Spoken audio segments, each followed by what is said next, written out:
Si aujourd'hui, chaque pilote de Formule 1 a une monoplace adaptée à sa taille et à sa morphologie, c'était pas vraiment le cas au début de la discipline, ce qui a entraîné une règle plutôt surprenante. En effet, plusieurs pilotes pouvaient se relayer au cours d'un Grand Prix à cause, par exemple, d'abandon ou de courses dans des situations extrêmes. C'était notamment le cas lorsqu'un leader abandonnait et qu'un second couteau lui prêtait sa voiture. Mais dans ce cas-là, il faut savoir que les points étaient divisés par le nombre de pilotes ayant roulé avec la monoplace. Si par exemple il y avait deux pilotes qui roulaient avec une monoplace et que cette voiture terminait deuxième, eh bien les 6 points de la deuxième place étaient scindés en deux et 3 points allaient à chaque pilote. Et cette règle va tout simplement engendrer un résultat loufoque lors du Grand Prix d'Argentine 1955. Débarqué au cours de la saison 1954, Mercedes a dominé la Formule 1 et Fangio a écrasé la concurrence, réussissant à remporter son deuxième titre de champion du monde. C'est donc avec ce statut que le champion du monde argentin débarque chez lui en Argentine pour débuter la saison 1955.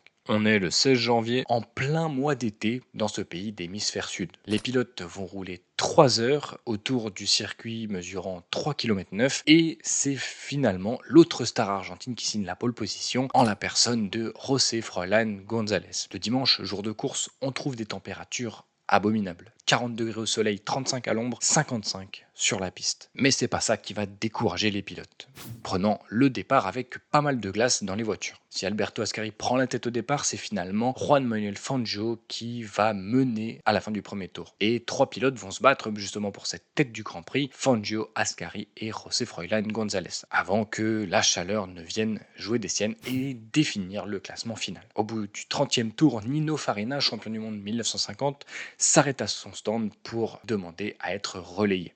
C'est alors son coéquipier Umberto Maglioli qui prend le relais sur la Ferrari numéro 12. Quelques tours plus tard, le champion italien Farina remplace son coéquipier José Froilán González au volant de la numéro 10, avant de revenir une nouvelle fois au stand, totalement déshydraté, et de voir son coéquipier français Maurice Trintignant prendre le volant. Le français d'ailleurs terminera la course sur la Ferrari numéro 12 à la deuxième position. Donc, si je résume, on trouve en deuxième position la Ferrari numéro 12 pilotée par José Froilán González, Maurice Trintignant et Nino Farina. Et en troisième place, on trouve la Ferrari numéro 10 pilotée par Umberto Maglioli, Maurice Trintignant et Nino Farina. Résultat assez improbable. Devant, c'est Fangio qui l'emporte et c'est quasiment le seul pilote à ne pas avoir été remplacé de tout le Grand Prix. Voilà, dis-moi en commentaire si tu connaissais cette anecdote, si tu as d'autres anecdotes comme ça un peu exceptionnelles de la Formule 1. Pense à liker la vidéo si elle t'a plu, pense à t'abonner à ce compte pour pas louper la suite.